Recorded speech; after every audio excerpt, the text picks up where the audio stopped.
Shalom, this is Levi Shore. Welcome back to Swing Good Torah. So we're going to see tonight how Abraham and Sarah, Avraham and Sarah, how did they transform the whole world with kindness and love? So it's very interesting. Abraham, he is the living embodiment of the Sephira of chesed, of kindness and love. And then Sarah, his wife, helped him out in his mission. So their love for Hashem and their love for each other helped to transform the world. So Avraham was born in 1948. So this is in the Hebrew calendar. So this is 1,948 years after the creation of the world and Adam and Chava, Adam and Eve. And then Sarah was born 10 years later in 1958. And they lived in Ur Kasdim. And this was King Nimrod's empire. So he was the very first king upon the earth. And he ruled over everyone at that time until the building of the Tower of Babel, and then Hashem splits the world into 70 different languages and 70 different nations.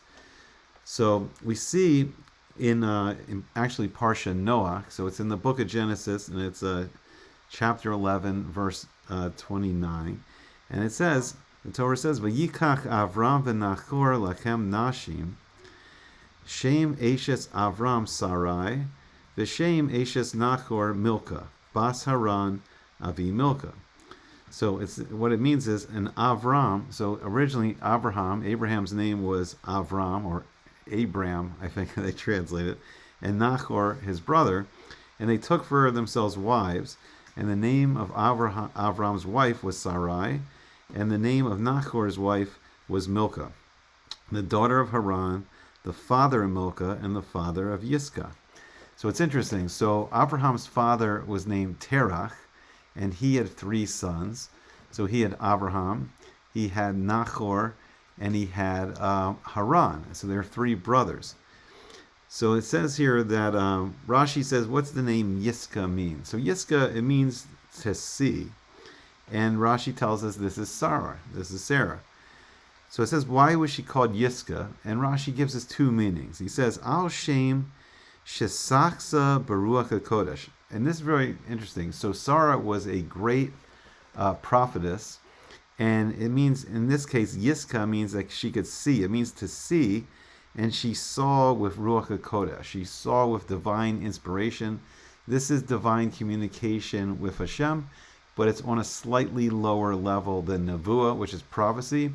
But Sarah, we're going to learn soon, actually her prophecy was way above Abraham's. It was above Abraham's level of prophecy, and he was, one of the greatest of the prophets.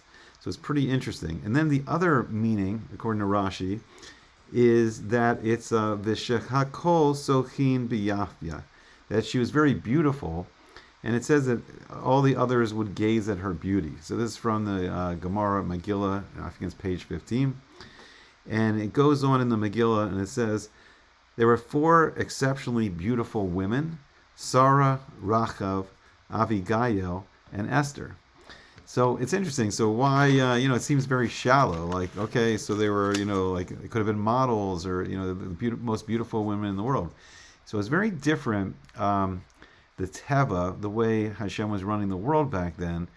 And back in the ancient world, a person's inner beauty of their neshama, of their soul, would then emanate out to their physical features. Now everything's mixed up. So someone can be like a very, very highly elevated spiritual person, but their outsides may not reflect their insides. And someone could be physically beautiful, but they may not be on such a high level spiritually. So now it's kind of all mixed up. So you never tell until, you meet someone.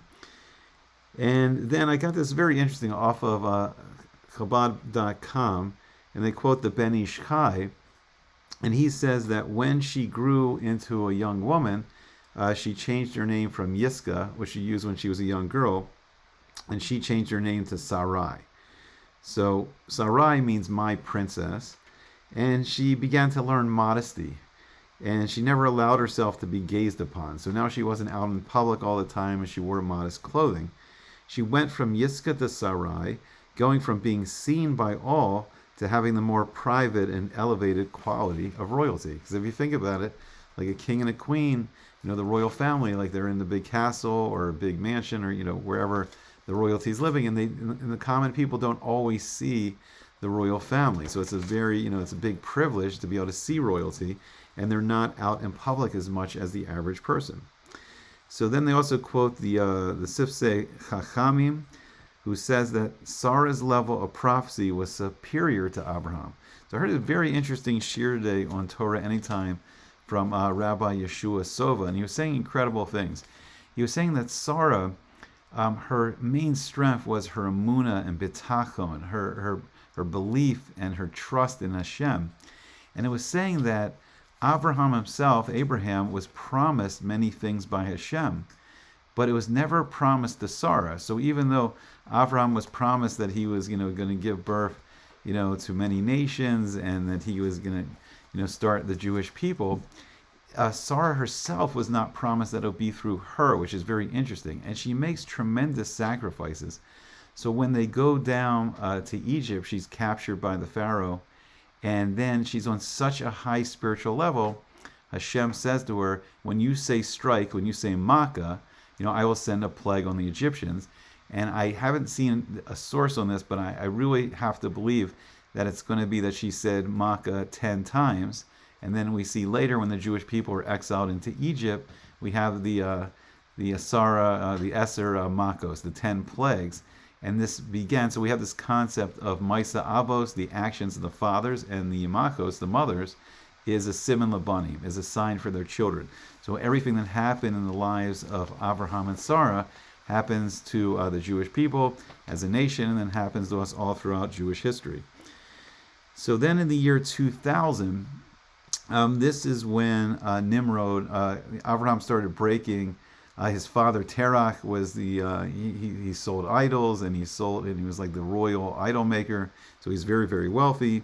And then Avraham started smashing the idols. And then Nimrod grew really angry and threw Avraham into a furnace. And he was saved in a miraculous manner by Hashem.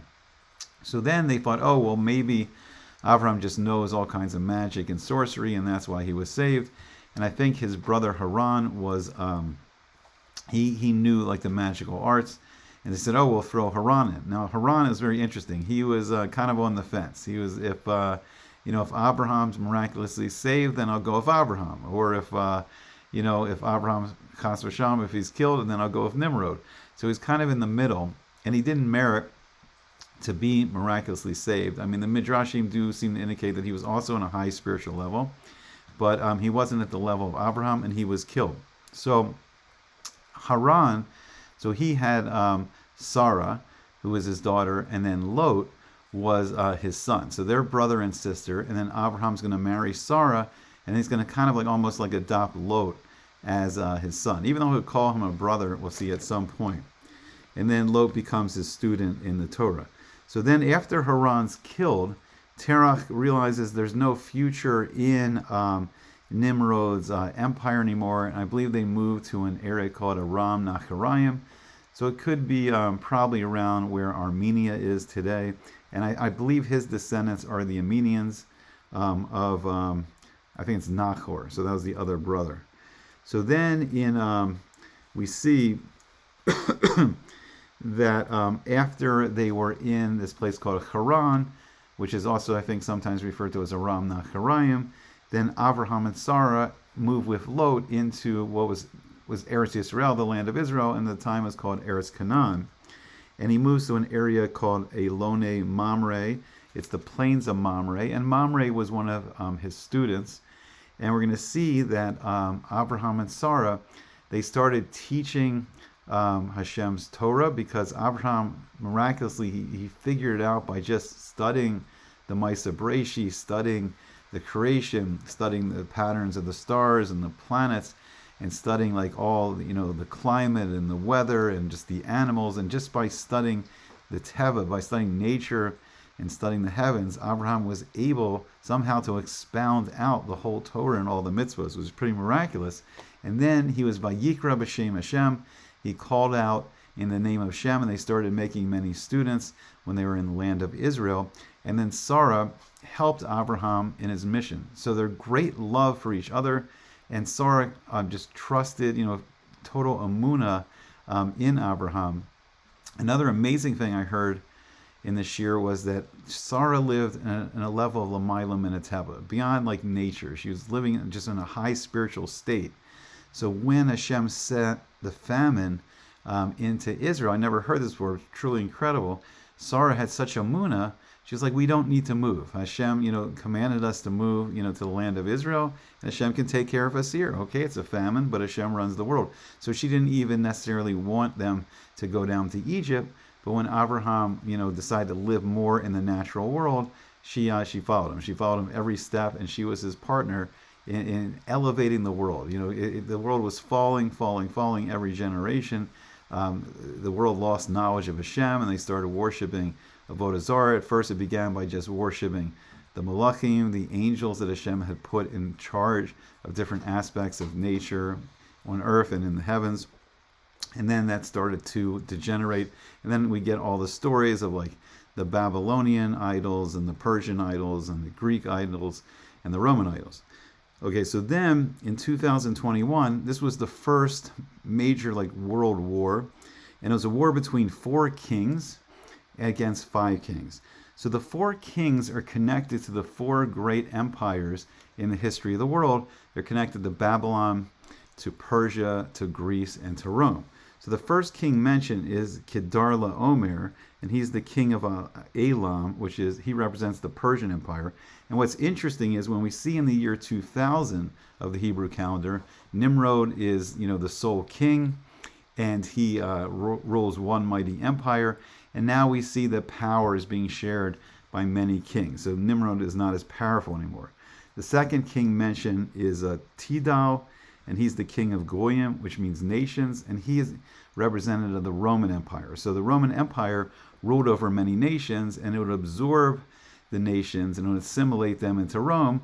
So once they conquered a country, they could become Roman citizens. And we see that this is the model that's set for all of Europe and the Americas. Like for instance, in America now, you can move from any country in the world and you can become an American citizen. And then when in for instance, World War II, when America conquers Germany and Japan, then they start bringing and spreading their American culture and American technology and American goods and movies and music to these other countries. So then the culture spreads, and it was all the pattern that was set initially by the Roman Empire. So the next king mentioned is Amraphel, and he's the king of Shinar, and Shinar was the valley, and this Rashi tells us this is Nimrod. So he represents the Babylonian Empire.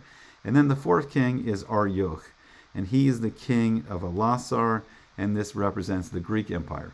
So then these 5 kings of the Sodom area in Israel, they start to rebel against these 4 kings.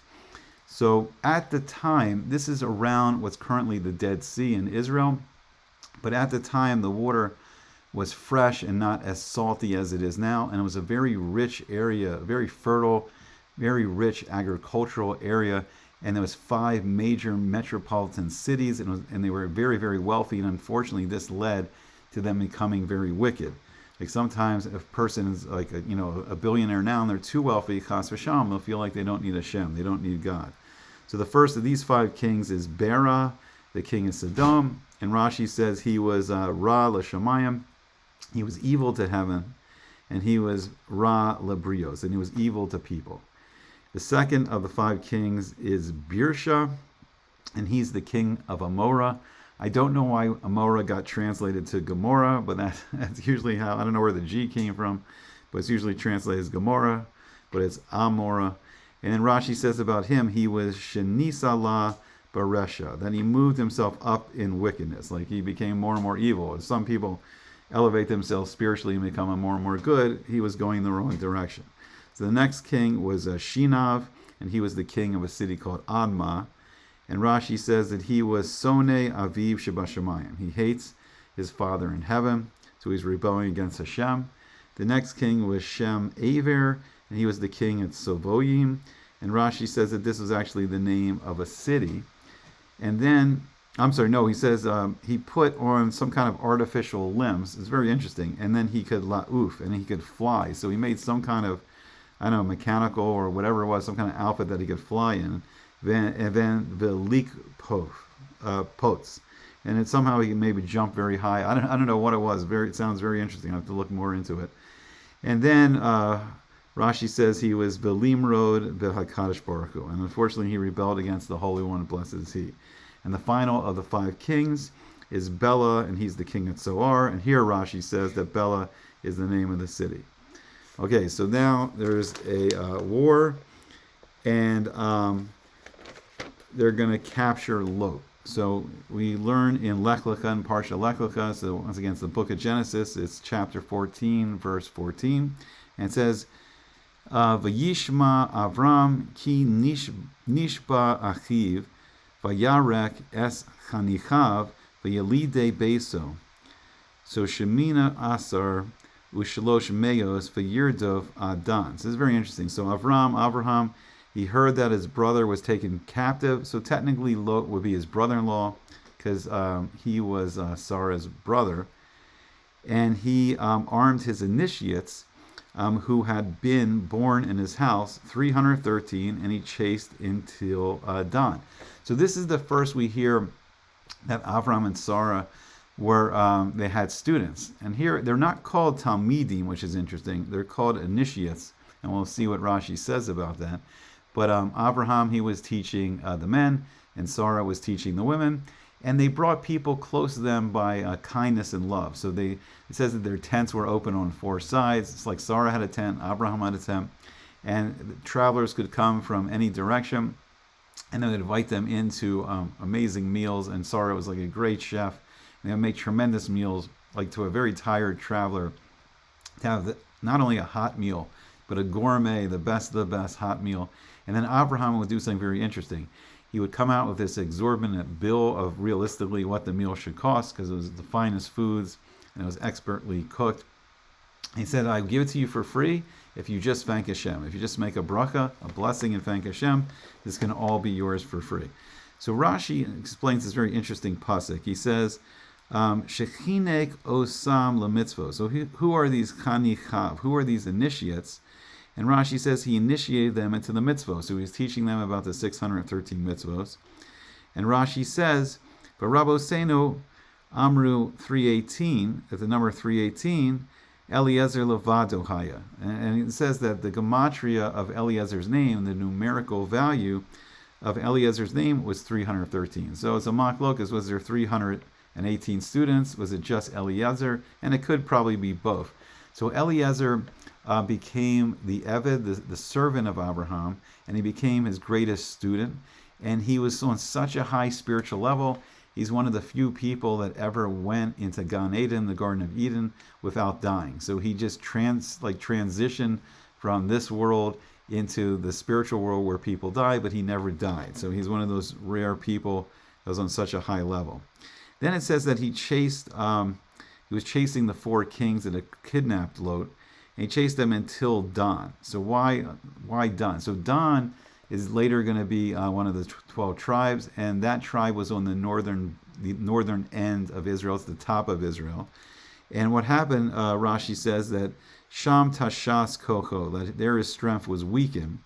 And why was his strength weakened? She'ra'ah she'asidav banav lechamid Sham Egel. For he saw that his children were destined to establish an idol of a golden calf, and this was done by King Yeravam ben Nevat. So Shlomo HaMelech, King Solomon, he took over for his father, King David, and he ruled over all 12 tribes. But Hashem arranged it so Rechavam, the son of King Solomon, he only would retain 2 tribes of Yehuda and Benjamin, Judah and Benjamin, and then the other 10 tribes were split off, and then they were ruled by this king Yeravam ben Nevat, and he was from the tribe of Joseph, from Ephraim. But he knew that on the major festivals, on Pesach, on Passover, on Shavuos, and on Sukkot, that everyone goes down to Jerusalem to celebrate the regalim, the festivals, and that when they go up to the Temple Mount, that only the king that is from the line of David HaMelech, from King David, only they are allowed to sit down, and the kings from Joseph, they have to stand up like everyone else. And he felt like he would lose his honor And unfortunately, he set up these two golden calves in the north of Israel, or he set them up over his territory, so people would just worship these instead of going down to Jerusalem for the festivals. And he made up his own crazy like idol worship holidays. And unfortunately, like this weekend, so it shows you it's like it's a spiritual weakness that can happen through Avera, through sin, unfortunately. So then Avraham and his students, they chased after the four kings, and it was actually on the 15th of Nisan. So this is on Pesach, this is on Passover. And they chased them all the way to the outskirts of Damascus in Syria. So it says in Sanhedrin, in the Gemara Sanhedrin 108, that Avraham didn't have any weapons. I mean, he was just a teacher. He was just the Rosh Hashiva teaching the Torah to his students. And he picked up dirt because he had no weapons to throw. And then it was miraculous that the dirt, when he threw it at the enemies, it turned into bows and arrows. But yet when Amraphel, when his arch enemy Nimrod, now called Amraphel, shot real arrows, they would just turn into dust. All right, so then we're going to go further in Lech Lecha. This is chapter 15. It's Pasuk 5, verse 5. And it says, V'yotze oso hachutza v'yomer habetna hashamayma usefor hakochavim im tuchal lis porosam v'yomer lo koyiyeh saraka. This is the most miraculous, I'll tell you what it means in a second, of all the Pasukim in this Parsha, and I want to do a whole video just on this. I'm really fascinated by it. And what it means is, and he took Avraham, he took him outside and said, gaze now toward the heavens and count the stars if you were able to count them. And he said to him, so will your children, your offspring be. So this is the famous line from the Torah, your children will be more numerous than the stars. And it means, like, in a sense, like they'll be also spiritually elevated, just like the stars are spiritually elevated. And there's various Meforshim commentators on the Torah that say that Avraham was taken out of even time and space and just given a complete view of how the whole universe and the world works. So Rashi says, according to the Bashat, according to the simple meaning, God took Avraham out of his tent to just outside the tent to see the stars. But Rashi says, according to the Midrash, God said to Avraham, go out from your, it's called Itz Tagninus, which means astrology, your science of astrology, which you have seen by the signs of the zodiac, that you are not destined to have a son. So Avraham was a master in the wisdom of astrology, and he knew that Hashem sends a spiritual influence through the Mazalos, the zodiac, the 12 signs of the zodiac, and the stars and the planets, and he knew that his own mazel was that he wasn't going to have a son. So then we see in the Hebrew year 2023 that this is when Avraham enters into what's called the Bris Bein HaBasarim, the covenant between the parts, and this is when Abraham actually makes the covenant with Hashem, and this begins the covenant between God, between Hashem and the Jewish people. So then, once again, Lech Lecha, it's now chapter 17:5, and in this pasuk, Hashem changes his name from Avram to Avraham, and the name means that he'll be the he'll be the father of a multitude of nations. And we see the great nations. So first the Jewish people come from Avraham, and then Bezrat Hashem in the days of Mashiach. Mashiach, with his great wisdom, is going to rule over the entire world and bring finally this global peace. From his other son Yishmael, the mighty 12 princes of the Arab nations, and we see how powerful they are in the world. And then from his grandson Esav, who founded Edom, the Roman Empire, and we talked about before their influence over all of Europe, Australia, New Zealand, the Americas, and just the influence of Rome on the Western world is tremendous. And then with who we haven't mentioned, with Hagar, and then he remarried. Hagar was the daughter of the Pharaoh, and she was a princess of Egypt. And then through her, and she's given a new name when they remarry after Sarah dies, named Keturah. And then their children become the B'nai Kedem. And I believe that these are the Brahmin priests in the beginning, the origins of Hinduism. And I think if you look into a book like the Upanishads, they have an idea of just one infinite being. And then it starts to deteriorate as Hinduism develops further and further.